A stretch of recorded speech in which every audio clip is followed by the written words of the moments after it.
né? Uhum. E acho que, Fê, uma coisa que, assim, foi uma lição para todo mundo é que a gente não tem controle de tudo, né? Então, às vezes, você Exato. precisa ficar dentro de casa, fechar a porta e esperar a vida acontecer, né? Você não tem controle Daiane sobre falou uma isso. coisa aqui que eu acho que é fundamental, assim. Ela aprendeu que os professores conseguem se desdobrar em meio a grandes transformações em curto prazo. É verdade, né? Do dia para a noite, se reinventaram do dia para a noite. Parabéns a todos eles, é isso aí. Exato, exato. Bom, Fátima também aprendeu a fazer vídeos. Vamos falando aí, daqui a pouco a gente volta, eu quero saber o que todo mundo aprendeu. E se tiver dicas, eu também quero as dicas todas aí no chat, tá bom? É um Nossa pouquinho agenda da. de hoje. Pode falar, Cíntia, desculpa. Não, eu ia falar exatamente isso, Fê, da agenda de hoje. Pode ir lá, continua. O que a gente vai ver hoje, né? A gente vai falar um pouquinho sobre as propostas de ensino bilíngue que a gente tem no Brasil, conhecer um pouco as diretrizes curriculares nacionais para as escolas plurilíngues. Essas diretrizes estavam em discussão já desde o ano passado. A gente teve um documento que foi apreciado a partir do meio do ano e sexta-feira ela foi homologada. Então, a gente vai conhecer essas diretrizes também. Identificar o perfil da escola que você trabalha, da escola que você é gestor, que você é professor, dentro desse universo de ensino bilíngue e como transformar a sua escola com o programa de carga horária estendida. Então, vamos começar falando um pouquinho das propostas de ensino bilíngue no Brasil. E para isso, a gente vai falar do cenário da educação bilíngue no Brasil. É importante que vocês acessem esse link que o Fernando Magnoli vai colocar no chat, para que a gente possa responder algumas perguntas e conhecer um pouco mais desse cenário. Esse eu acho que eu vou apresentar, esse não é do chat. Esse é do Ah, não é Quizlet, do né? chat? É, É, esse eu apresento. Eu vou interromper sua apresentação aqui beleza. Então tá. e vou apresentar a minha tela. Ótimo. Já está aparecendo? Já. Ótimo. É um jogo clássico de True or False. Eu quero que vocês também interajam pelo chat. Aí agora eu vou pedir a Cintia para me ajudar com as respostas do chat.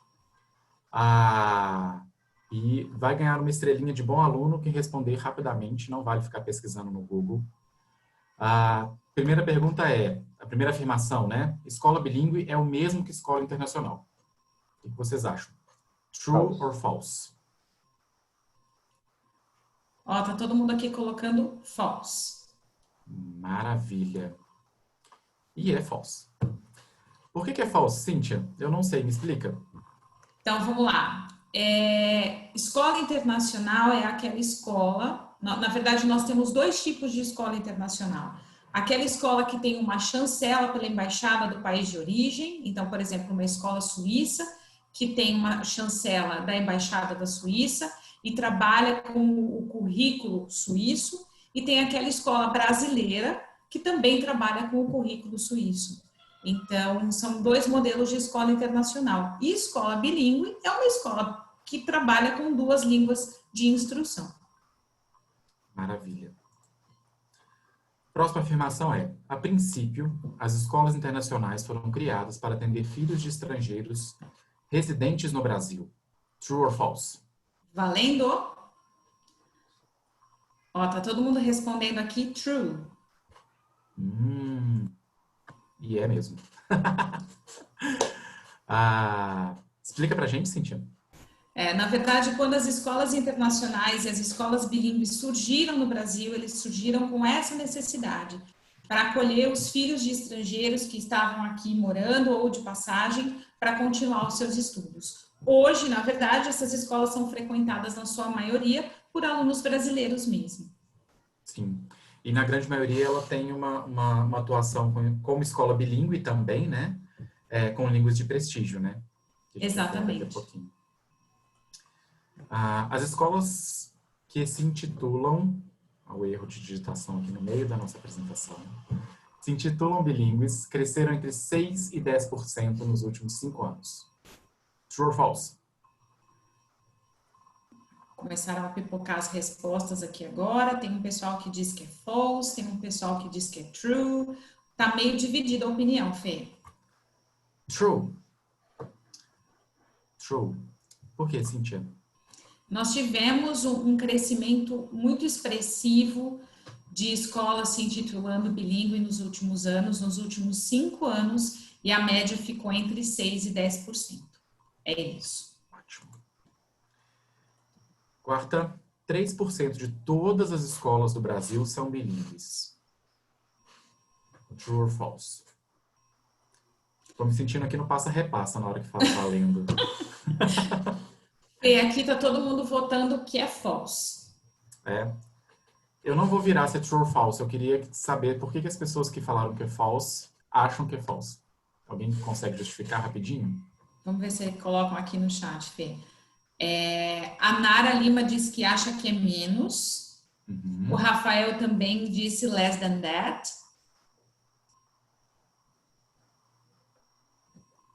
E foram essas as respostas. False. É false. Mas, dessa afirmação aqui, não é o 3% que está errado, né? O que está errado aqui, Cíntia? Na verdade, os 3% representa apenas escolas particulares do Brasil e não todas as escolas. Nessa porcentagem não entra a escola pública bilíngue, tá? Exato. E a gente tem, né? A gente tem um número expressivo de escolas públicas bilíngues, escolas de fronteira, escolas que ensinam idioma indígena. Né? A gente Isso tem mesmo. outros tipos. Uma escola brasileira que ensina Libras como L1, se tem algum gestor aí na sala, L1 é uma sigla, né? Um termo que a gente usa para expressar a primeira língua, é uma escola bilíngue. Então, uma escola brasileira que ensina Libras como primeira língua é uma escola bilíngue. Verdadeiro ou falso? Vamos lá. Começaram a pipocar várias respostas dizendo que é true, Fê. E é sim. Por que sim? Na verdade, as diretrizes até sexta-feira passada reconheciam como escola bilíngue apenas as escolas para surdos e as escolas indígenas. Então, L1 é, por exemplo, uma escola, a escola de Libras é uma escola bilíngue, porque ensina, além do L1, a língua portuguesa. E para esses alunos, a Libras é ensinado como L1 porque é a primeira expressão que eles têm. E L2 vai acabar acontecendo com o português escrito, né? Bem interessante esse fato, né, Fê? Último, existe legislação para educação bilíngue no Brasil? A gente já deu muito spoiler, né? Pois é, verdadeiro ou falso? A gente tem um falso aqui, falso. Então, Agora existe, agora sim, true, false. E aí, Fê? exatamente. Até quinta-feira a gente iria dizer que existe, aliás, sempre existiu uma legislação para educação bilíngue no Brasil, sempre, mas ela se limitava a Libras e as línguas indígenas. A partir sexta-feira foi homologada as diretrizes nacionais curriculares para a educação plurilingüe, então é true. É verdadeiro. Isso. E por isso que esse tema de hoje, né, Fê, se faz tão relevante. Porque agora temos legislação e temos um curto espaço de tempo para nos adequar a essa legislação. Né? E é isso que a gente vai falar daqui para frente. Sim.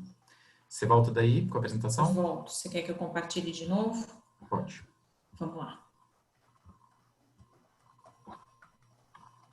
Estão vendo minha tela já? Sim. Ótimo. Só que eu não estou conseguindo mudar o slide por alguma razão. Você vai ter que...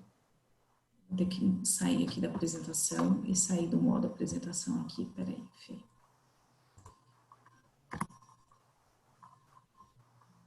Vou compartilhar de novo.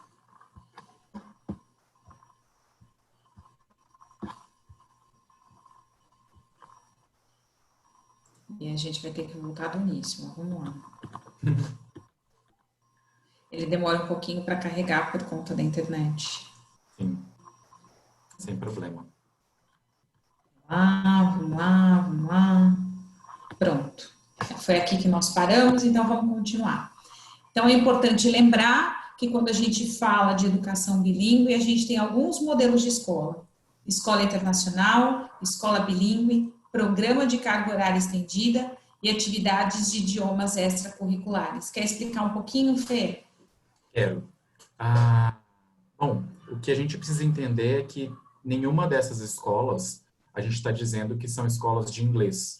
Elas são escolas que trabalham com línguas. Logo, pensar que é uma escola de inglês ou decidir que bilíngue está vinculado à língua inglesa é um erro. Então, a gente tem que pensar sempre que bilíngue, plurilíngue, está vinculado a uma língua, duas línguas ou mais. Sendo que no Brasil, normalmente, elas são português e alguma outra língua, mas não necessariamente precisa ser isso, né, Cintia? Às vezes, uma escola de imigrantes pode ter como língua oficial da escola o alemão e inglês, e o português não aparecer, né?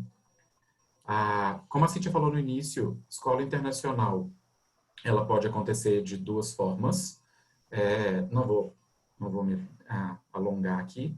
E a escola bilíngue também pode acontecer de formas diferentes, pensando nessas línguas. Então, você tem as línguas de prestígio, que são normalmente as línguas que são mais exigidas pelo mercado financeiro, que têm um valor social. Então, inglês, francês, italiano, essas escolas que têm alguma vínculo com esse valor social ou financeiro.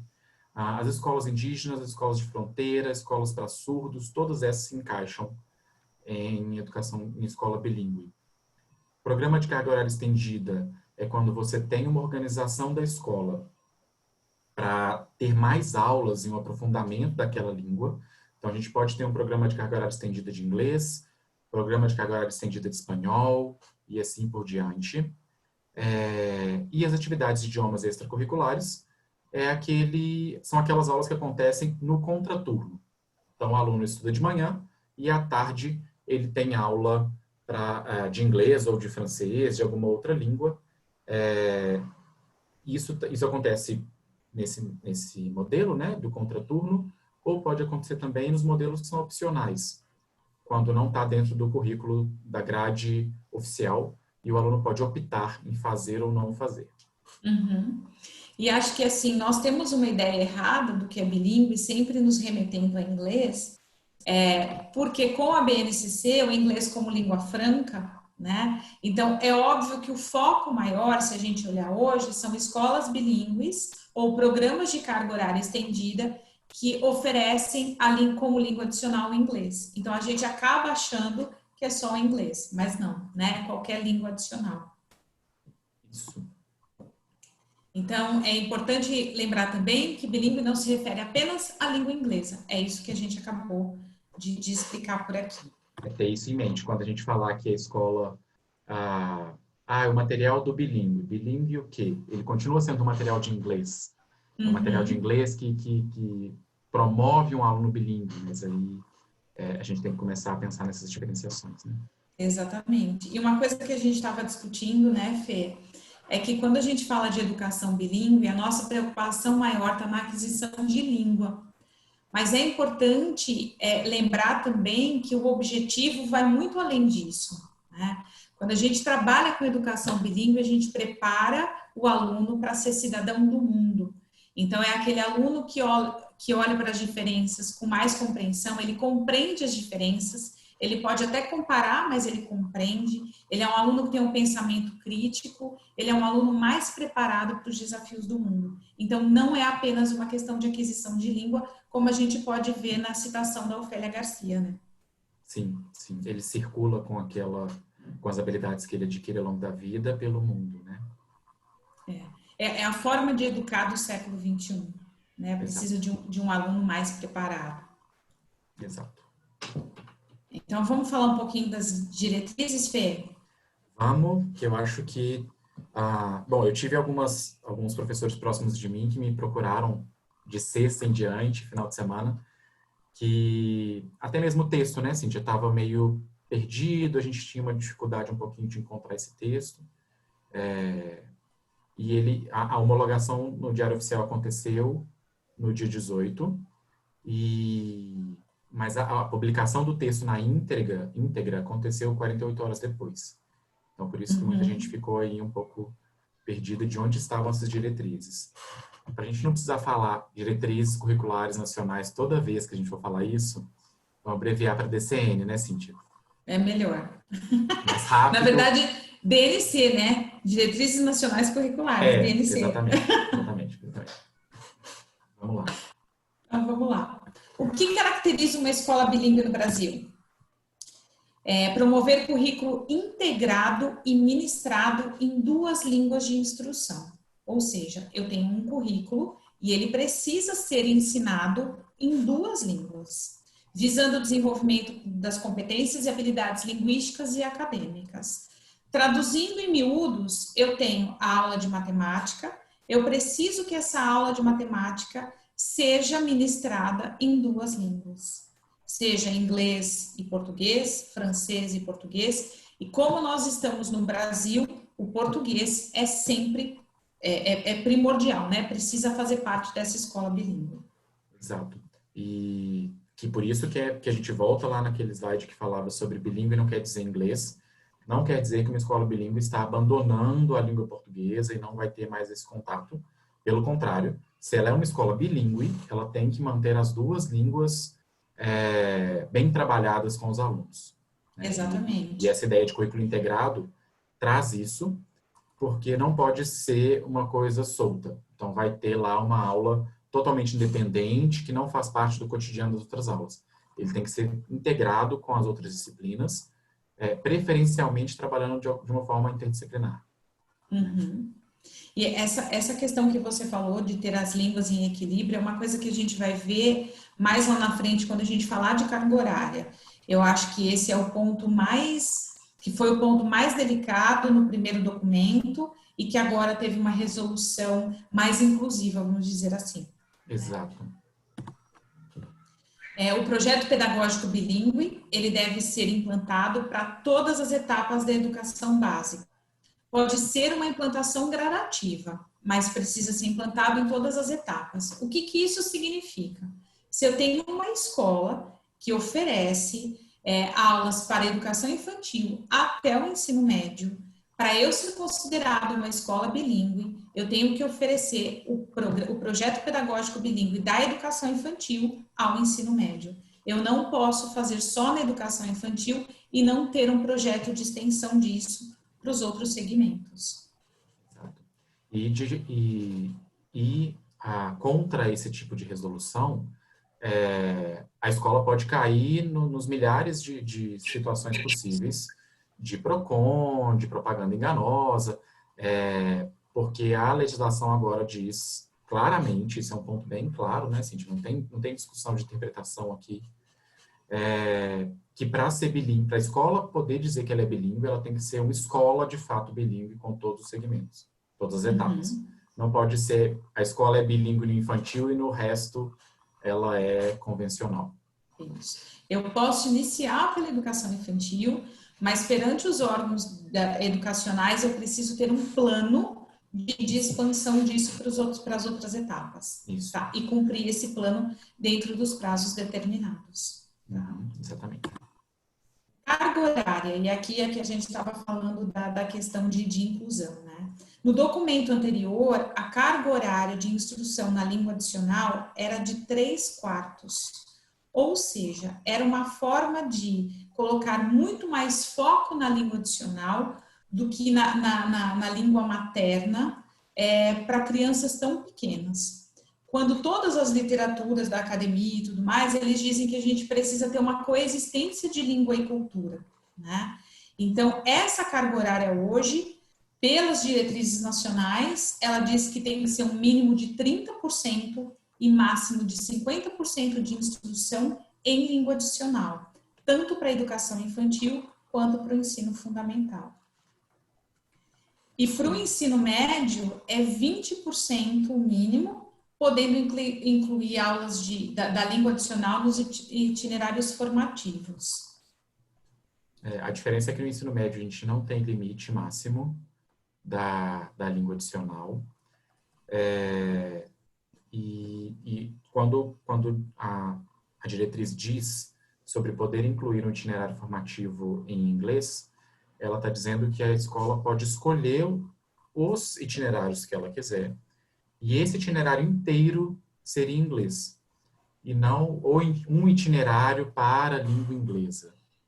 Se a escola tem o itinerário de ciências humanas, ela pode escolher que aquele itinerário vai ser dado em inglês, mais a aula de inglês que tem que ser dada dentro do itinerário de linguagens. Tá? E algo bem importante de se pontuar, Fê, é que nós já temos algumas escolas que fazem um trabalho bem sério com o ensino bilíngue e que o tempo de instrução na língua adicional chega a ser de 80% a 90%. Inclusive, essas escolas vão ter que se adequar a essa nova carga horária pelas diretrizes nacionais curriculares. Sim. Lembrando que se essas escolas quiserem continuar com o nome de bilíngues, elas vão ter que se adequar a esse máximo de 50%. Senão, elas não podem mais ser intituladas como escolas bilíngues e vão ter que tirar esse nome de todas as comunicações, de todas as ações delas. Elas tornam escolas convencionais, onde a língua principal não é o português. E aí passa por outras legislações do MEC para aprovação desse currículo. Exatamente.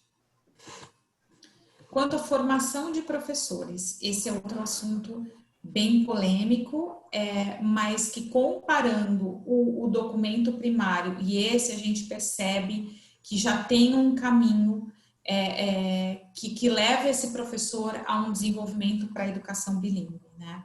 Então, o professor que atuar numa escola bilíngue, ministrando aulas para a educação infantil e os anos iniciais do fundamental, ele tem que ser obrigatoriamente formado em letras ou pedagogia, ter proficiência comprovada em nível B2, de acordo com o Marco Comum Europeu, e ter uma formação complementar em educação bilíngue. Essa formação complementar, ela pode ser uma pós-graduação, lato sensu ou estrito sensu, doutorado, extensão, especialização, mas ela tem que ter uma carga horária mínima de 120 horas e ser reconhecida pelo MEC. Tá?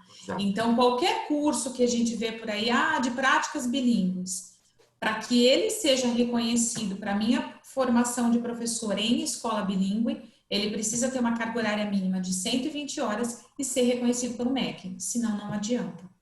Né? Ele serve como complemento de conhecimento, todo conhecimento é válido, mas ele não é um documento que te habilita a trabalhar numa escola bilíngue. Exatamente. Já para os anos finais em ensino médio, o professor tem que ter formação em letras ou licenciatura na disciplina específica. Então, se é um professor de matemática, tem que ter licenciatura em matemática. Esse professor tem que ter proficiência B2, de acordo com o Marco Comum Europeu, e também a formação complementar em educação bilíngue, como já foi comentado assim. Exatamente. A diferença aqui que a gente tem para os anos finais e ensino médio para o infantil e os anos iniciais é só a permissão de ter a formação em licenciatura de disciplina específica, né? Exatamente. E aí, isso é uma coisa que impacta também, né, Fê, a partir de 2022, nos currículos das universidades. Porque as universidades vão ter que se adaptar à formação para a educação bilíngue. Então, elas vão ter que ter um curso de pedagogia que também prepara o professor para atuar em educação bilíngue, assim como a faculdade de letras também, por exemplo. Sim, e isso está dito dentro das diretrizes, né? Que vai ser uma necessidade que as universidades, os cursos de graduação de formação de professores, sejam preparados para entregar professores habilitados em educação bilíngue já na saída, para que isso não seja uma demanda de uma continuação de estudos tão grande, né? Você já tem que fazer uma graduação de 4 anos, mais uma pós-graduação de 1 ano e meio ou 2, para você poder trabalhar numa escola bilíngue. Então, que a graduação te habilite por si só. Exatamente. Quanto à organização curricular, né? Então, disciplinas exclusivamente ministradas na segunda língua de instrução. Então, eu preciso ter um currículo que seja ministrado na segunda língua. eu também preciso cumprir o que já está disposto na BNCC para o componente curricular de língua portuguesa, e as escolhas metodológicas devem ser compatíveis com os pressupostos teóricos. Então, a gente sabe aí de CLIO, PBL, isso tem que estar dentro das metodologias definidas pela escola que se intitula bilíngue. Isso. Cíntia, só fugindo um pouquinho do protocolo, porque tem uma pergunta que está recorrente aqui no chat, que é se isso que a gente está falando das diretrizes afeta também as escolas que usam um programa bilíngue. A gente vai especificar sobre isso lá na frente, mas só para acalmar a ansiedade, isso é sobre uma escola bilíngue, que é aquela que tem de 30% a 50% das aulas ministradas em língua adicional. Nós vamos chegar sobre as especificações do programa bilíngue daqui a pouquinho. Okay? Exatamente. E essa também foi uma particularidade que mudou no documento primário para esse. No primeiro documento, eles não mencionavam nada a respeito das escolas que adotam programas bilíngues, né? A partir de agora, o documento faz menção a esse tipo de educação também, né? Esse tipo de programa. Você quer comentar mais alguma coisa aqui, Fê? Não, acho que é isso. Não? Perfeito. Então, vamos falar um pouquinho da avaliação. A avaliação, ela pode ser tanto processo avaliativo diagnóstico, somativo ou formativo, a escolha da escola, mas a questão de competência linguística, ela tem uma divisão por anos escolares. Então, até o término do 6º ano dos anos finais, pelo menos 80% dos alunos devem atingir proficiência A2 pelo Marco Comum Europeu. Quando a gente fala do 9º ano, pelo menos 80% deve atingir B1, e os alunos do 3º ano, pelo menos 80% tem que atingir proficiência B2. Isso foi uma coisa interessante que veio das discussões, né? Porque no primeiro documento a gente não tinha esse tipo de abordagem, e no documento que foi homologado a gente consegue ver uma régua possível de ser atingida de proficiência desses alunos, né? Até na quantidade, assim, a gente pensar que 80% dos alunos atingem uma proficiência de A2 no final do 6º ano, a gente está considerando que vai ter uma quebra, então vai ter uma parte dos alunos que não vão conseguir por N motivos. A gente está considerando que esses alunos pode ser que consigam, a escola pode ser que entregue muito mais que A2 no 6º ano, mas a legislação, a diretriz, coloca uma base que pelo menos A2 ela tem que conseguir. Então, a gente consegue, como você disse no início, perceber uma democratização, uma coisa muito mais realista no que a diretriz pede do que um utópico não realizável, né? Exatamente, né? É um desafio possível. Então, se você pensar naquela escola que começar com esse trabalho desde a educação infantil, os alunos do 6º ano atingirem um A2 no Marco Comum Europeu é um desafio possível, né? Então, eu acho que realmente é bem mais pé no chão, vamos dizer assim. Sim, né? sim. E aí, uma coisa importante, o currículo bilíngue, ele deve ser necessariamente oferecido para todos os alunos. Cursos extracurriculares oferecidos no modo optativo não caracterizam uma escola como escola bilíngue. Então, se você trabalha numa escola que diz assim, nós temos o bilíngue à tarde e é optativo para alguns alunos que escolhem fazer essas aulas extras, essa escola não pode mais ser denominada como bilíngue de acordo com as diretrizes. Ele pode até ser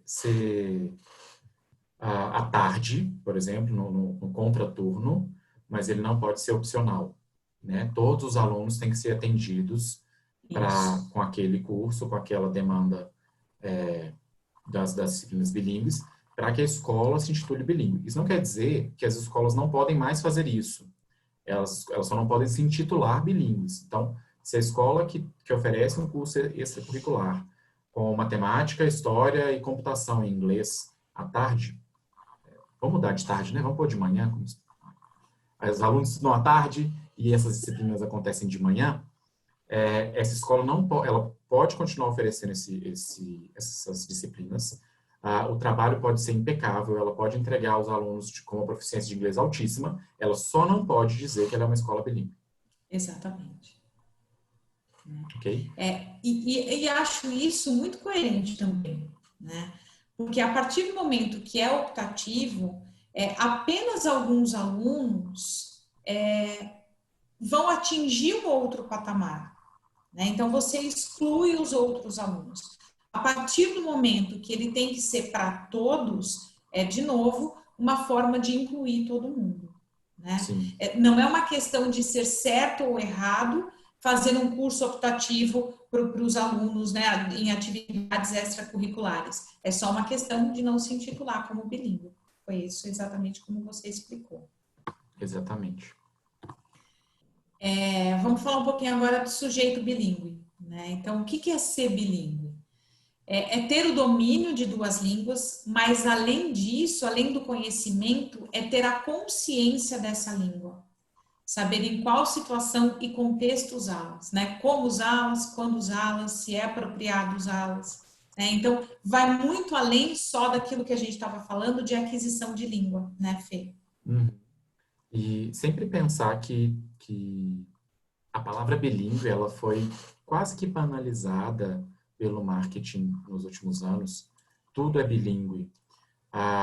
Mas se tem uma coisa que é mais fácil a gente entender sobre a palavra bilíngue, é o sujeito bilíngue. Porque o sujeito bilíngue, ele tem que ter aquela vivência das duas línguas, ele tem que ter a consciência daquelas duas línguas. Se ele tem essa consciência, ele é um sujeito bilíngue.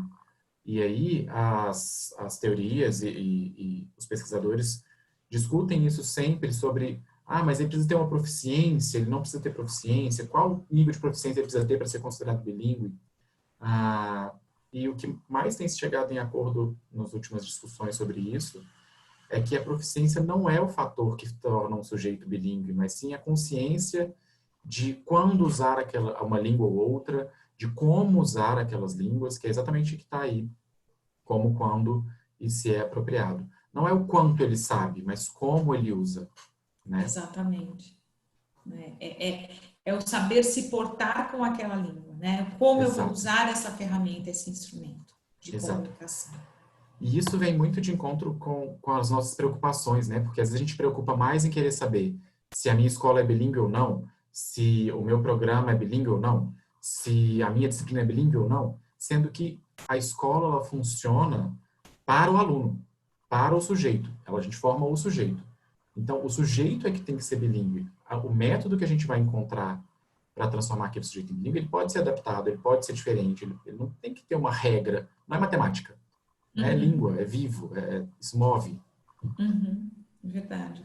E eu me lembro, Fê, que quando a gente estava nessa discussão lá atrás, né, dentro da editora, pensando num produto para esse nicho de mercado, uma das discussões que a gente teve, que a gente levou muito a sério, era como nós não tínhamos uma legislação, a gente não ia colocar o nome de programa bilíngue, e sim de algo para o aluno bilíngue, justamente uma forma de se manter seguro e correto dentro dessa situação, né? Seguro e transparente, eu diria, né? Dentro dessa situação que hoje a gente vê que já tem uma legislação e que realmente a gente vai ter que se adequar em muita coisa. Exato. Consciência tranquila, né? De que falamos a verdade para todos. É isso aí. E agora, né, o Fê já tinha colocado ali, sinalizado que a gente ia falar de carga horária estendida e que a carga horária estendida foi mencionada dentro da legislação. Então, agora a gente vai acabar com esse mistério, né? Então, as escolas que oferecem carga horária estendida na língua adicional não são consideradas escolas bilíngues. Se eu tenho um programa de ampliação de carga horária, por exemplo, de língua inglesa, que são os maiores programas do mercado, eu não posso me intitular como uma escola bilíngue. Tá? Isso está na base. Não interessa se são 3 horas, 10 horas, 20 horas. Se carga horária estendida de inglês, e o que caracteriza isso? Se tem um professor de inglês que dá 20 horas para aquela turma, é carga horária estendida. Muito estendida, mas continua sendo carga horária estendida. Então, não é escola bilíngue. Essa escola não é escola bilíngue. E a diretriz traz o termo carga horária estendida como termo técnico para tratar o que antes era falado como programa bilíngue, como projeto bilíngue, por aí vai, né? Exatamente.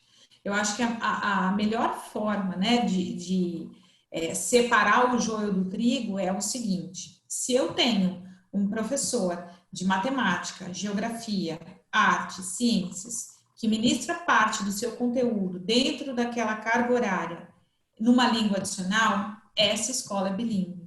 Se eu tenho um professor de inglês que, além de ensinar inglês, ele trabalha com alguns conteúdos, que é o caso do Clio, dentro da aula de inglês, é um programa de carga horária estendida, eu não posso me considerar uma escola bilíngue. Exato. E aí, para satisfazer, claro que a gente está aqui conversando sobre as coisas técnicas, legislação, é tudo muito burocrático, mas a gente sabe que na ponta, a família quer entender, quer escutar a palavra bilíngue, né? Então, ao meu ver, na minha interpretação, acho que a Cíntia concorda comigo, a melhor ideia é que a gente não use tanto, a gente não use a expressão programa bilíngue e use a expressão, talvez, programa para alunos bilíngues, já que a palavra bilíngue tem que aparecer para satisfazer uma necessidade do nosso público, né, do nosso cliente. Exatamente. E aí, em relação à carga horária, isso também é definido pelo documento. A carga horária mínima para a extensão de carga horária são de 3 horas semanais. Porque isso é uma coisa muito importante. O que estava acontecendo, né? Falar assim, eu tinha 2 aulas de 50 minutos e agora eu tenho 3 de 30, eu ampliei a carga horária. Não, né? Então, são 3 horas semanais. Eu já vi acontecer 1 hora por semana, programa bilíngue, porque ampliou de 0 para 1. Então, isso agora tem uma diretriz, né, para dizer que a gente tem que ser, para se intitular como carga horária estendida, para a gente poder entender que aquilo foi ampliado, tem que ser pelo menos 3 horas por semana. É isso. E podem optar por abordagens que buscam o aprendizado intenso da língua adicional, desenvolvendo fluência e proficiência sem conexões com os conteúdos acadêmicos. Então, é o que o programa oferece, né? Ele traz vários conteúdos, tanto da língua inglesa, no caso dos programas com inglês, quanto também alguns conteúdos extras que não estão relacionados aos conteúdos acadêmicos, né? Para ser bilíngue, os conteúdos têm que estar integrados. Lembra que a gente falou lá atrás? Uhum. Prazo para adequação. E aí é que a coisa realmente fica mais séria, né, Fê? Sim. Porque se eu me intitulo como uma escola bilíngue e eu tenho esse projeto na educação, no ensino infantil, eu preciso me adequar a todas aquelas exigências do documento até dezembro de 2021. Então, a gente tem 1 ano aí para se adequar, porque a gente já está em setembro, né, com pandemia e tudo mais, até dezembro de 2021. Para o ensino fundamental e médio, a gente tem um pouquinho mais de tempo, é até dezembro de 2022. Então, 2 anos aí para essa adequação. Você quer comentar alguma coisa aqui, Fê? Eu acho que é isso, assim, a gente tem que começar a se programar para adequar, né, para isso ficar dentro dessa legislação. E esse prazo vale tanto para a escola bilíngue, quanto para o programa de carga horária estendida, tudo que tiver dentro das diretrizes que for abarcado ali dentro. Né? Exatamente. E agora, com todo esse cenário, né, com todas essas mudanças e essa normatização, a gente se pergunta, onde que eu estou? Qual que é o perfil da minha escola? Né? Como que eu vou entrar nesse mundo de transformação bilíngue? Eu tenho alguma possibilidade? O que eu vou fazer? Então, a gente vai ter agora uma atividade, né, Fê, de identificando o perfil da sua escola. Gostaria que o Fernando Magnoli compartilhasse esse link lá no chat, para que todo mundo tenha aí um tempinho de uns 10 minutos para responder com calma. São 4 ou 5 perguntinhas no máximo, pensando na escola que você trabalha, ou hoje na escola que você coordena, ou você é gestor. Isso. Esse formulário é para a gente ter para vocês terem uma noção do que a gente tem que pensar para pensar nessa transformação bilíngue, para começar essa transformação bilíngue. E atentem-se à transformação bilíngue, não quer dizer que é transformação em escola bilíngue. A gente vai bater muito nessa tecla. A transformação bilíngue pode ser a transformação para o aluno bilíngue. Né? Exatamente. Os dois links são iguais. Opa, precisa de autorização. Então, peraí.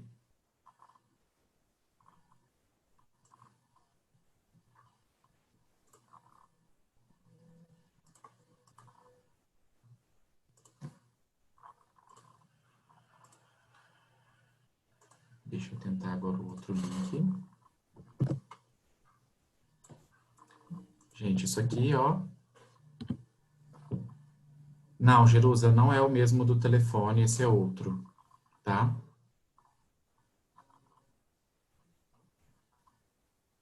Esse aqui são 5 perguntinhas para vocês entenderem sobre a escola de vocês. Como que a escola de vocês se comporta ou se apresenta nesse contexto.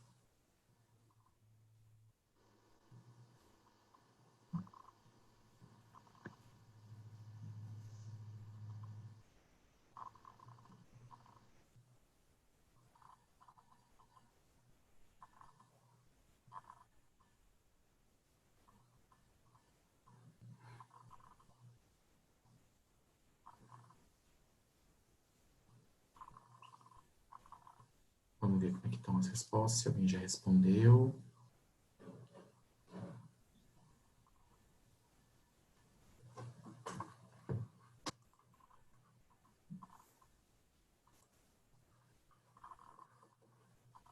Ninguém ainda.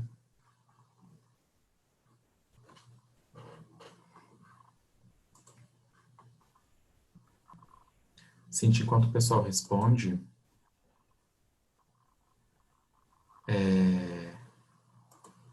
O que mais você aprendeu nessa quarentena, hein? Aprendi a cozinhar, Fê. Sério? Você não cozinhava antes? Eu cozinhava, mas assim, não fazia o trivial, arroz, feijão, né? E não dá pra gente ficar comendo, né, coisinhas gourmetizadas todo dia, então eu aprendi a cozinhar. Maravilha. Bom, a gente já tem algumas respostas aqui. Já legal, Fê. Eu não tô vendo nada, né? Porque eu tô compartilhando tela e fico no mundo à parte. Ah, é verdade. Ó, do que a gente tem aqui, a primeira pergunta foi: pensando na carga horária das aulas de língua inglesa, em quanto você poderia ampliá-la para o ano letivo de 21? Bom, a grande maioria disse... Oh, não, tá mudando já. Não vou soltar parciais. Porque eu ia falar que a grande maioria não conseguiria mudar nada, mas agora já está a mesma quantidade para não mudar nada, 3 horas e 5 horas. Então, acho que tem que esperar mais um pouquinho. Mas é isso, assim. A primeira coisa que a gente tem que pensar é quanto que a gente pode mudar. A minha escola consegue abarcar esse investimento? A minha família consegue abarcar esse investimento? Como que é essa relação? E também, Fê, essa pergunta é para 2021. Pode ser que agora, para 2021, eu não consiga, mas eu posso me programar para que isso aconteça em 2022. Né? Sim. tem uma resposta aqui que foi super curiosa e eu gostaria de palmas para isso, porque a confiança é uma coisa, assim, confiança dos gestores, né? 100% das respostas foram para que os professores de inglês atuais das escolas conseguem ministrar aulas usando um programa de carga horária estendida. Que Legal, ótimo. bacana. Isso vai muito de encontro que a Daiane disse, né? Que o professor consegue se adaptar em tempo curto a milhões de coisas. Ele precisa querer, mas ele consegue sim se adaptar, né? Com certeza. A terceira pergunta foi, pensando na comunidade próxima à sua escola, 75% das pessoas acreditam que as famílias se preocupam com a educação, estão cientes da importância de preparar os filhos para serem cidadãos do mundo. Então é um grande número, né? Tipo, 3/4 de todo mundo que respondeu acredita que a comunidade está envolvida e entende aquilo como um valor. E na última pergunta, pensando nas diretrizes que acabamos de apresentar, você poderia dizer que 66% das pessoas consideram as mudanças propostas que a escola não consegue adequar na legislação num curto prazo para estar 100% dentro da legislação. E 22% das pessoas acreditam que em 2 anos conseguiria se adaptar. Então, a gente tem um retrato bem legal. Bacana.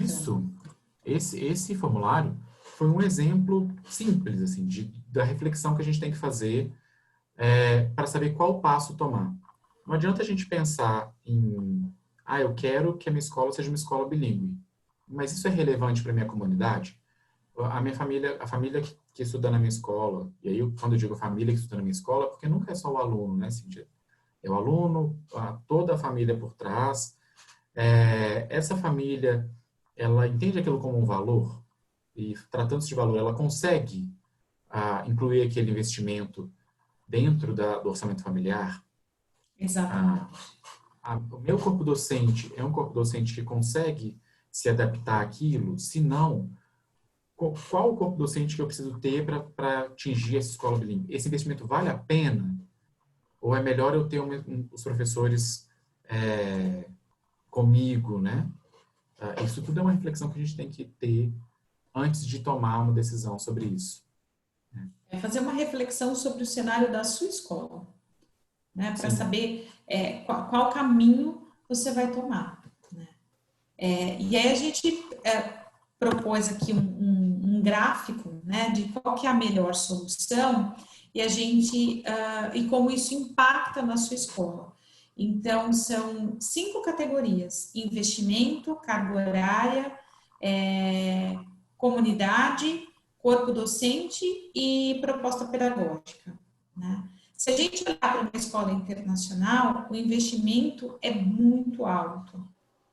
Se eu olhar para uma escola bilíngue, ele continua alto, um pouco menos que a escola internacional, mas ele continua bem alto. Um pacote de carga horária estendida, um programa de carga horária estendida, ele já tem um investimento um pouco menor. E aí você pode pensar, mas o extracurricular tem um investimento menor ainda. Sim, o investimento é menor, porém o retorno também é menor, o que faz o investimento crescer um pouco mais.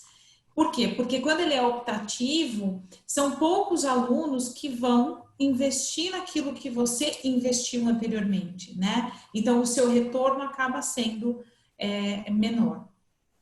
Em relação à carga horária, para uma escola internacional, a carga horária tem que ser muito grande, porque eu tenho que dar conta de 2 currículos. Quando eu falo de uma escola bilíngue, eu tenho que ter pelo menos aqueles 50% de instrução na língua adicional. Com uma carga horária estendida, a ampliação da minha carga horária é menor. Né? Lembra que eu preciso de pelo menos 3 horas. Então, é um investimento em carga horária também menor, né? E extracurricular, aí vai depender de quantas aulas você vai ministrar nesse curso extracurricular. Geralmente são 2 vezes por semana, tem escolas que vão fazer 3, mas é uma carga horária menor comparada à escola bilíngue, por exemplo. Quer falar um pouquinho da comunidade, Fê? Sim, esse momento da comunidade a gente representou aí pela casinha justamente porque fala de toda a comunidade escolar. Então, tem que ser o envolvimento das famílias, mas também dos professores, do corpo administrativo, de todo mundo da comunidade escolar. Uma escola internacional, ela demanda o envolvimento total assim da comunidade escolar para uma transformação para uma escola internacional. Então, uma escola convencional hoje, para se tornar uma escola internacional, ela precisa de envolvimento de 100%. Todo mundo tem que estar junto ali para que aquilo se torne um outro projeto. É uma outra escola que está sendo construída, que está sendo projetada. Para uma escola bilíngue, isso é um pouquinho menos, porque a gente não tem envolvimento de 2 currículos. Então, a escola internacional, até a decisão de qual dos 2 currículos, quais são esses 2 currículos, precisa do envolvimento da comunidade, né? A escola bilíngue, a gente tem o currículo brasileiro e uma língua adicional sendo ensinada ali, então isso é mais simples de entrar em um acordo. A carga horária estendida, ela também precisa de um envolvimento da comunidade, porque não adianta a gente mudar o tipo de aula dentro da sala e a família continuar querendo uma aula convencional, uma prova convencional, uma aula de tradução. Isso não existe, né? E o extracurricular, que exige da família exige também o movimento para que apoie aquele movimento, né? De todos eles, a gente optou por colocar os números mais expressivos por se tratar de escolas particulares. Então, já pressupõe que a gente tem ali o envolvimento da comunidade um pouco maior, porque ela teve um trabalho para escolher aquela escola, teve um trabalho para matricular aquele aluno naquela escola. Então, para todos, a gente entendeu que isso era um pouquinho mais alto que o convencional, que o básico. Uhum. E Fê, eu acho que quando a gente fala de comunidade, aquela reflexão que a gente fez no questionário lá atrás, é justamente isso, né? A comunidade que está ao redor da minha escola, ela tem interesse em algumas dessas propostas pedagógicas? Porque se a família, né, não tem interesse nisso, com certeza vai ser um investimento que você vai fazer e não vai ter retorno, né? Então, assim, se eu quero me transformar numa escola internacional, eu vou envolver toda a comunidade. A comunidade, ela tem interesse em ter o filho em uma escola internacional, em uma escola bilíngue? Não, ela gostaria, mas ela não consegue, por exemplo, esse investimento para o filho nesse momento. Mas uma carga horária estendida, ela conseguiria investir? Então, essas perguntas são muito importantes para eu conhecer também o público que eu tenho ao redor da minha escola. Sim. Recebi uma mensagem do Allen aqui, Cíntia, dizendo que muitos currículos acontecem simultâneos, né, quando a gente fala sobre carga horária e, inclusive, sobre envolvimento das comunidades. O currículo ser simultâneo, então a gente tem um currículo brasileiro e um currículo de outra origem que acontecem ao mesmo tempo, isso é bem possível, e pode até encaixar dentro da carga horária básica, desde que o MEC aprove essa construção desse currículo, né? Uhum. Então, só para fazer essa correção na nossa fala. E sobre o mínimo de escolas bilíngues, a carga horária mínima é 30% para infantil, Fundi 1 e Fundi 2. Uhum. Ok. Em relação à formação de professores, né? Então, numa escola internacional, eu preciso de um professor. Geralmente, boa parte do corpo docente, quando a gente fala de uma escola internacional que tem uma chancela pela embaixada, boa parte do corpo docente é nativo desse país de origem, né? Então, é um professor que precisa ter conhecimento da cultura desse país, da língua desse país, e está bem preparado para fazer a coexistência dessa cultura e dessa língua adicional. Quando a gente fala de escola bilíngue, a gente precisa de toda aquela formação que já foi vista nas diretrizes que a gente apresentou há pouco.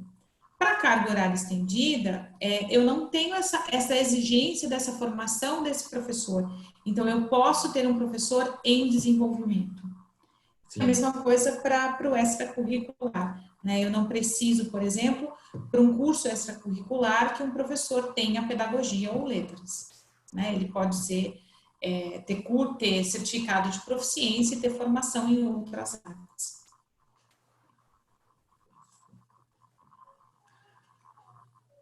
E aí o último é proposta pedagógica, né, Fê? Quer falar um pouquinho? Foi que, enfim, essa proposta pedagógica, e ela também se relaciona ali com a legislação.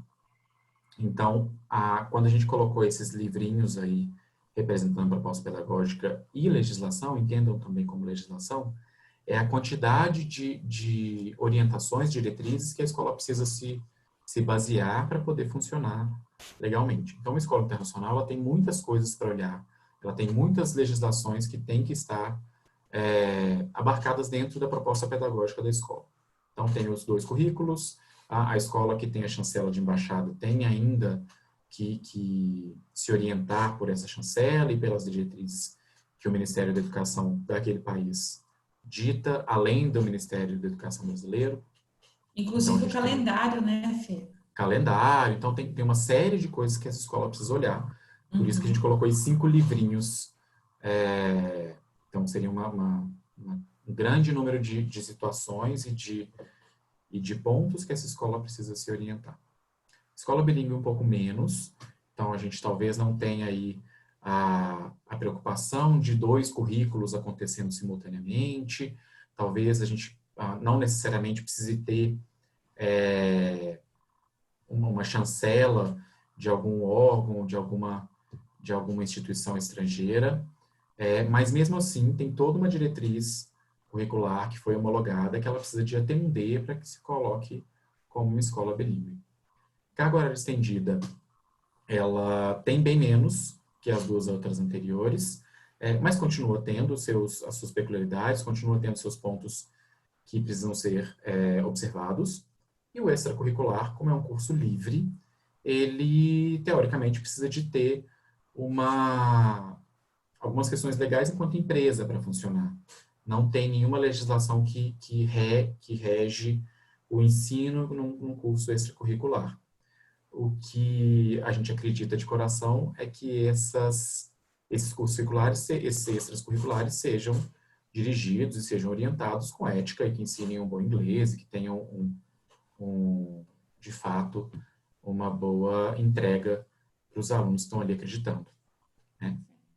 E a maior diferença, né, Fê, se a gente comparar a carga horária estendida e extracurricular, é que a carga horária estendida, ela vai vai trabalhar com a formação desse aluno bilíngue.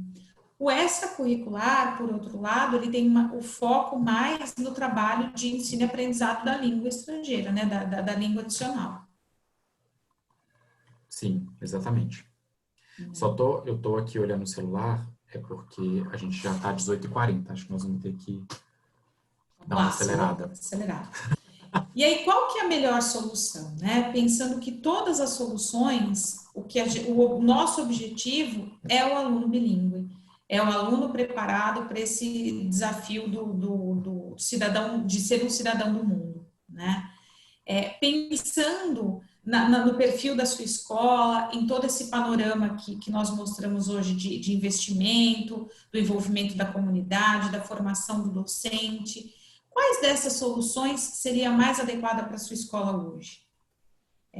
Acho que dá para responder para o Fernando no chat. Manda para a gente aí no chat, assim, por alto do que você percebeu, o que vocês acham que seja o mais adequado para a sua escola, levando em consideração o investimento, as legislações, e o principal que eu acho que em todas as soluções, o resultado é o aluno bilíngue. Então, para todas as soluções que a gente tem, no final, todas vão ter o mesmo resultado. Né? Como isso não é uma competição, Cintia, acho que está todo mundo muito tímido. Vamos continuar, ninguém respondeu nada. Vamos continuar e se alguém quiser fazer algum comentário ao longo da nossa fala, façam, por favor, que no final a gente comenta tudo. Beleza. Então, vamos lá. A gente pegou um modelo aqui que, de acordo com o que a gente percebe do mercado, talvez seja a solução mais, não diria fácil, mas mais acessível nesse momento, por conta, inclusive, das diretrizes, que é a transformação da sua escola através de um programa de carga horária estendida. Como a gente precisa usar um modelo, a gente, obviamente, vai usar o modelo que a gente conhece, que é o Stanford Evolution, né? Então, o que eu preciso levar em conta para eu fazer essa transformação através de um programa de carga horária estendida? Eu preciso avaliar aquilo que a gente falou anteriormente, ampliação da carga horária, como é que isso vai ser feito, como pode ser feito, qual vai ser o envolvimento da equipe docente, como que eu posso envolver toda essa equipe, quais são as minhas metas, as metas para a minha escola em curto, médio e longo prazo, como que eu vou fazer a ambientação da escola e preparação para a matrícula, como que eu vou comunicar essas famílias, como que eu posso fazer o diagnóstico docente dos meus professores de inglês, né? Implantação pedagógica do programa, como é que a gente faz essa implantação? Então, a gente vai usar como modelo o nosso programa de carga horária estendida. Então, a gente vai fazer um step by step aqui para a transformação bilíngue. Então, o primeiro passo seria a avaliação da ampliação de carga horária. Dentro do programa Stanford Evolution, a gente tem duas possibilidades, que é o take-off de 3 horas aulas por semana e o fly-high de 5 horas aula por semana. Então, a gente faz essa análise, trabalha com o gestor, com o coordenador, para saber qual é a possibilidade de ampliação dentro da sua escola, que foi aquela primeira pergunta que vocês responderam no formulário. E aí, diante disso, a gente apresenta um pacote que corresponda à sua carga horária. E lembrando sempre que essa ampliação, escola é um lugar vivo, né? Ele se movimenta, ele se modifica. Então, essa ampliação não pode ser uma decisão de, a partir de amanhã, tem 3 horas por semana, todas as séries, e ponto. Não, esse plano tem que ser um plano pensado já que, bom, se eu vou ampliar para 3 horas em 21, se eu quero alcançar melhores resultados, ou se eu quero ter os resultados mais rápidos, quando eu posso começar a ampliar para 5 horas? Eu vou fazer um meio do caminho, ampliar 3, depois ampliar 4, depois ampliar 5? Como que eu vou fazer isso? E eu quero que depois de 5 anos essa escola tenha 7 horas por semana, sei lá. Esse plano não pode ser um plano de uma decisão arbitrária, né? Assim, ele tem que ser de fato um plano. Então, eu tenho que começar aqui, hoje eu quero que todo mundo tenha 3, daqui tanto tempo vai ter tanto, e por aí, e assim por diante. Qual o caminho que eu vou seguir, né? Traçar um objetivo e definir quais são os passos que a gente vai seguir para alcançar aquele objetivo a médio e longo prazo. O envolvimento da equipe da escola. Então, a gente diz que precisa ter um envolvimento de toda a equipe. Como que a gente faz isso dentro do nosso programa, né? Um consultor especialista faz uma apresentação do material didático e da proposta pedagógica para todo o corpo docente. Então, pode participar tanto os professores de inglês, que obviamente vão participar, quanto os professores de outras disciplinas. A gente convida para que eles participem também. E aí faz também toda uma orientação para a equipe da escola, né? O que está acontecendo, como é que vai ser, para que todas as pessoas consigam dar a informação necessária e consigam entender o que está acontecendo nessa transformação. Exato. E aí os colégios daqui de Minas sabem porque eu chego para todos e falo a mesma coisa. Aí eu quero que vocês reflitam comigo. Assim, já imaginou, normalmente os colégios eles estão inseridos em alguma comunidade, um bairro ou numa região da cidade, e a maioria dos alunos mora ali perto do colégio, naquelas redondezas. Já imaginou um pai de aluno bater na porta do professor de geografia, que é vizinho do mesmo prédio, e perguntar como que é o programa de inglês da escola X, e o professor de geografia responder, eu não sei? Se o professor de geografia não sabe, que está dentro da escola, que está lá todo dia, não é tão relevante. Concorda comigo? Assim, sim. Não tem uma relevância. Ou ele vai responder assim, né, Fê? Oi, vai ter programa de carga horária estendida? Não Exato. estou sabendo. Então, esse envolvimento de todo mundo é crucial, assim, para o sucesso. Para que tenha credibilidade, para que a família compre essa ideia, tanto compre essa ideia no valor acadêmico que isso tem, quanto no valor de investimento mesmo, no valor monetário que isso tem. Exatamente. Bom, vamos caminhar mais um pouco nessa trilha, Fê. A gente precisa traçar o plano de metas, né? Lembra que o Fernando falou que eu posso começar agora com 3 horas, mas daqui 5 anos eu quero estar com 10 horas. Eu preciso traçar esse plano de metas. Então, dentro dos nossos serviços, a gente auxilia a escola nesse planejamento de implantação do programa a curto, médio e longo prazo. A gente não precisa começar com todos os segmentos, a gente pode começar da educação infantil, mas assim, em quanto tempo eu quero que a minha escola esteja com todos os segmentos usando o programa de carga horária estendida, né? Então, precisa fazer traçar esse plano. E mesmo a escola que opte por incluir para todos os segmentos de uma vez, no mesmo ano, a escola, a família, os alunos têm que estar cientes que os alunos que começaram do Fundi 1 e vão percorrer um caminho, eles vão ter um tipo de relação com as aulas de inglês. Os alunos que começaram em 2000, por exemplo, começar em 2021 utilizando um programa de carga horária estendida no 9º ano. Esse aluno vai ter uma outra relação com esse programa de carga horária estendida. E isso tem que estar claro para todo mundo, né? Exatamente. Aí, próximo passo vai ser a ambientação da escola.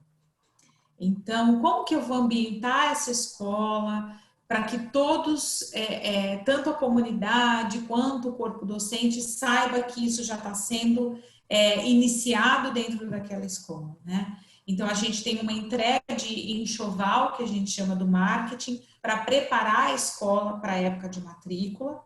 E nessa época, as famílias precisam ser comunicadas de quais são os benefícios, por que a escola está optando por isso, quais são os benefícios, por exemplo, de formar um aluno bilíngue, e aí que a gente oferece uma reunião com as famílias para explicar o programa e os benefícios.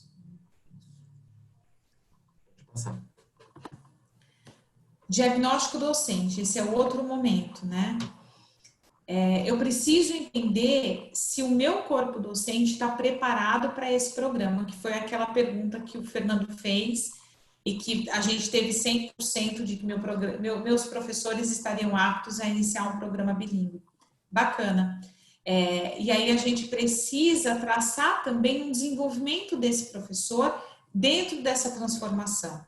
Então, o que a gente faz? A gente faz uma entrevista com esse professor, faz um placement da Universidade de Michigan para saber, dentro daquele marco comum europeu, aonde ele se encontra. Ajuda esse professor a traçar, junto com as coordenações, um plano de desenvolvimento desse professor e também faz presta um auxílio para a contratação de novos professores. O que a gente tem percebido é que muitas das escolas que querem passar por essa transformação não têm um coordenador diário, um coordenador que só cuide desse programa, né? Então, ele precisa um pouco de ajuda para definir qual professor tem perfil para isso. Então, a gente presta esse auxílio também, né, Fê? Sim. E aí, num segundo passo de implantação, não adianta a gente entregar um material sem proporcionar àquele professor os conhecimentos mínimos para trabalhar com aquilo. Então, isso também tem que estar no step by step, também tem que estar no passo a passo dessa implantação. A formação teórica, a formação prática. Então, qual a teoria que é aplicada, que deve ser aplicada para aquelas aulas, e como aquilo funciona na prática, como essa aula vai funcionar no dia a dia, no chão da escola. O reconhecimento do material didático, entender as possibilidades que aquilo faz. E no nosso programa a gente também conta com a ambientação da plataforma iônica para trazer o digital para dentro da sala. Ou a sala para dentro do digital. Exatamente. E a gente não pode esquecer, né, Fê, que a implantação também faz parte do desenvolvimento desse professor. né? Principalmente na parte teórica e prática, onde ele vai ter contato com metodologias, com abordagens pedagógicas, isso também faz parte do programa de desenvolvimento desse docente, né? Sim. E aí, com o programa já implantado, a gente precisa acompanhar o trabalho desse programa, acompanhar o trabalho desse professor. E a gente faz isso através das mentorias pedagógicas. Então, nós temos um momento de escuta ativa, de saber como é que está, como é que foi a implantação, se está tudo dando certo com o programa. Depois a gente faz um acompanhamento pedagógico com o professor, para entender como acontece aquele programa dentro da aula dele, a observação de aula para ajudar esse professor a parar as arestas, a acertar as velas e continuar navegando no programa, e o feedback. Tudo isso faz parte também do desenvolvimento do professor. Sim. E aí a gente caminha para a formação acadêmica docente, que é a formação continuada. Então, através de webinars, palestras, eventos com palestrantes internacionais, por exemplo, que traz mais conhecimento para esse professor, para que ele possa continuar se desenvolvendo ao longo desse trajeto, desse planejamento da escola. Sim. Dentro disso, é importante que esses professores estejam abertos para esse desenvolvimento, né? Não adianta a gente ter um processo longo de como vai funcionar essa mudança, esse desenvolvimento do professor, se ele, como a Daiane disse lá no início, se ele não estiver apto, sabe? Se ele não estiver com vontade. E eu entendo, eu também sou professor, eu sei que vontades e desejos de professor de inglês é muito difícil, tem várias coisas no meio do caminho que nos impedem e que nos puxam para baixo às vezes, mas a gente tem que sempre lembrar que essas formações e esses desenvolvimentos acadêmicos são para nós profissionais, não só para a escola. Então, primeiro, um bom profissional atua e faz uma escola boa. Não o programa não vai atingir só a escola, vai atingir o professor primeiro, antes de tudo atingir ele. Né, exatamente. E aí tudo isso a gente faz, né, da execução à prática, com uma equipe que está espalhada pelo Brasil, então tem tantos consultores que visitam a escola com frequência para saber como tudo está indo, que faz a apresentação do material, reunião de pais, quanto a equipe pedagógica que cuida desse desenvolvimento do professor e desse cuidado com o programa, que está espalhada pelo Brasil, para atender as escolas que optam por essa proposta. Uma galera empenhada que fica aí por isso trás. A gente está falando só dos consultores especialistas, né? Exatamente. Fora toda a equipe FTD, que também dá o suporte comercial, o suporte de logística, para tudo funcionar direitinho. Então, é muita gente envolvida para entregar uma solução completa mesmo para a escola. Exatamente. Que a escola consiga arcar com esses investimentos, que a escola consiga ter isso como um diferencial na sua comunidade e que reflita em novos alunos, no aumento de receita e por aí vai. É isso aí. Vamos para as perguntas, Fê? Vamos lá. Vou parar de compartilhar aqui, tudo bem? Tá bom. Fernando, o que você resolveu para a gente aí? O que ainda falta? Eu queria, antes do Fernando abrir para as perguntas, eu queria responder de uma pessoa específica que estava muito ali dentro do nosso assunto e eu acabei respondendo para ela no privado.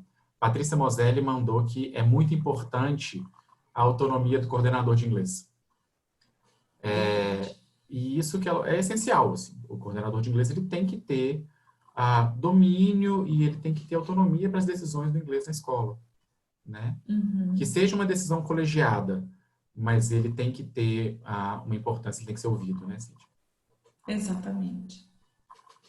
A outra coisa que eu queria dizer é que a voz do além que eu citei no meio do webinar aí, que nos orientou sobre os currículos simultâneos, foi o Fernando Maioli, que além de consultor, é pai e deu o exemplo da escola dos filhos dele. Legal, bacana. Obrigada, Fê. Fernando e Cíntia, eu fiz um compilado aqui das perguntas que apareceram no chat. Eu vou ler algumas para vocês e aí eu vou pedir para vocês responderem, tá bom? E vocês veem qual dos dois vai responder a pergunta.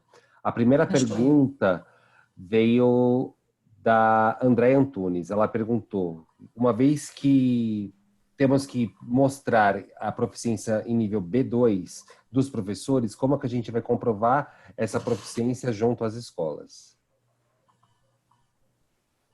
Bom, as proficiências podem ser comprovadas por meios oficiais, então certificados internacionais, certificados das próprias universidades, então isso tudo pode ser usado como confirmação, desde que tenha como parâmetro o marco comum europeu. Exatamente. Perfeito. Segunda pergunta da Daiane Marreiro. Ela falou como que essa legislação agora vai afetar as escolas com programas bilíngues vigentes, se vai ter alguma alteração em relação à configuração desses programas atuais. A gente tem aqueles prazos, né? Então, para a educação infantil, até dezembro de 2021, e para os anos fundamentais e ensino médio, até dezembro de 2022. Então, todas as escolas que já se intitulam escolas bilíngues, se elas quiserem continuar com essa denominação, elas têm que atender às exigências da documentação até esse prazo que foi dado pelo governo, né? Pelos órgãos educacionais. Os programas bilíngues, idem. O prazo para adaptação é o mesmo. O impacto, tem algumas questões específicas desse impacto de acordo com a escola, mas o que é mais importante, que a gente tem que sempre lembrar isso funciona para caso a escola queira usar, que ela tem um programa de carga horária estendida, ela tem que, para usar esse termo, ela tem que atender a essa diretriz desse jeito. Exato. Para fazer um trabalho bem feito, de 5 horas, mas se não quiser usar a carga horária estendida, a escola faz da forma como ela se organizar. Ok? O impacto é na escola que quer se intitular bilíngue, né? E aí a gente lembra que a escola que adota programa de carga horária estendida, ela não é bilíngue, né? A exigência vai estar ali na extensão da carga horária, que é pelo menos 3 horas aulas semanais. Perfeito. Mais uma pergunta, essa da Leia Capo de Ferro. Ela falou da questão da complementação educacional dos professores, que tem que mudar, né, um pouco a sua qualificação para trabalhar nesse novo contexto. Aí ela perguntou, o que vai acontecer com esses professores que não se adequarem? Eles serão dispensados? Como que vai ser isso?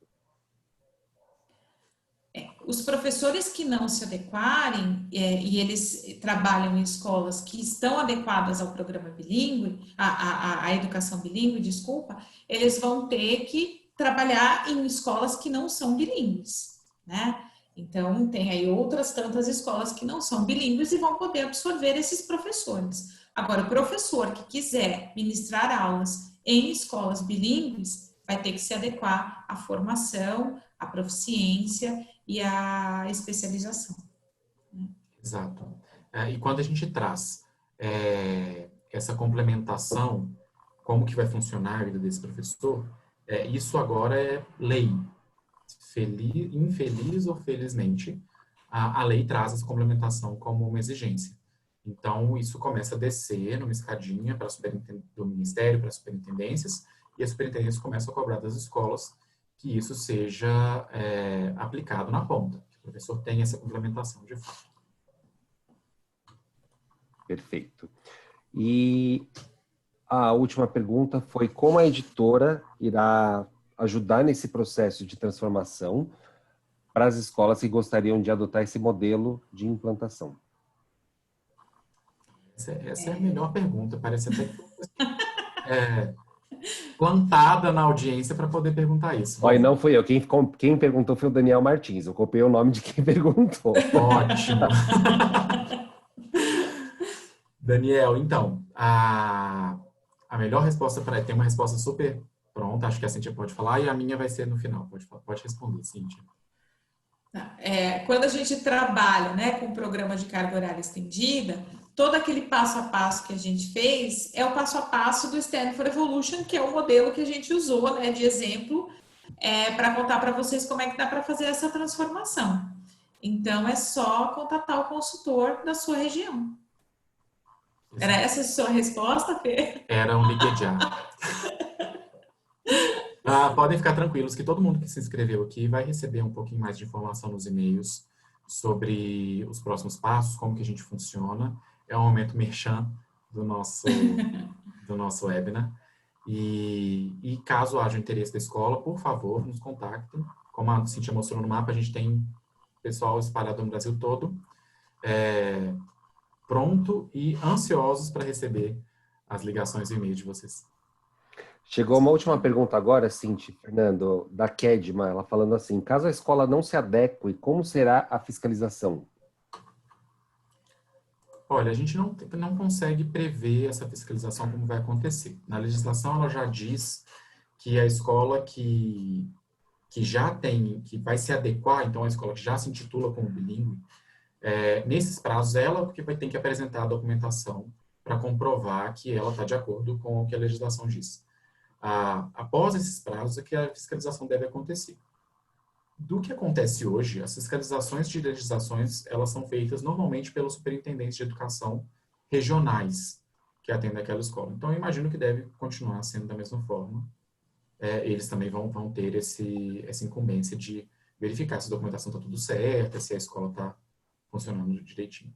Mas é sempre bom ficar atento que, antes da superintendência chegar com verificação de documentação, as famílias vão chegar antes e querer saber e querer verificar, porque a família é o principal fiscal da escola particular.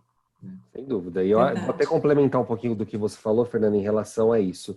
Porque eu acho que até quando a escola enviar a matriz curricular dele para a delegacia de ensino, se já não contemplar a quantidade mínima de horas, ela já vai provavelmente receber algum tipo de aviso falando, olha, você não pode se chamar bilíngue por causa disso, conforme vocês estão me apresentando aqui na matriz de vocês, né? Então, acho que a gente vai ter essa questão também, Kedma. Gente, mais alguém tem alguma pergunta para os nossos palestrantes, para a Cinti, para o Fernando? Porque senão a gente vai se despedir aqui. Porque a gente já responde todas as perguntas do chat.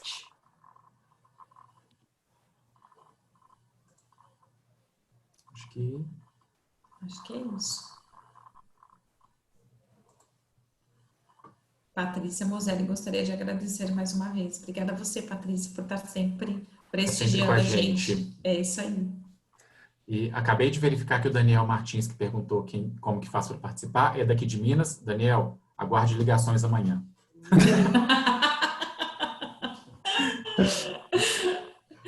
Maravilhoso. Perfeito. Pessoal, obrigado, Cíntia. Obrigado, Fernando, pelas explicações super claras, diretas. Espero que todos que tenham participado do webinar saiam dele sem nenhum tipo de dúvida. Eu acredito que vocês vão deixar algum tipo de e-mail ou informações de contato aí no final para quem precisar entrar em contato ou tiver algum questionamento adicional em relação ao que foi apresentado aqui hoje. Pessoal, quem precisar pode me chamar no e-mail. Estou escrevendo aqui no chat. O e-mail. Se quiser me procurar nas redes sociais também, eu às vezes posto muita coisa de conteúdo lá. A Kênia perguntou a respeito da gravação, daqui uns dias, porque a gente precisa enviar essa gravação para o nosso departamento de marketing e eles cuidam disso. Vai para o canal do YouTube da FTD Educação ou para a lista da Stanford no YouTube também.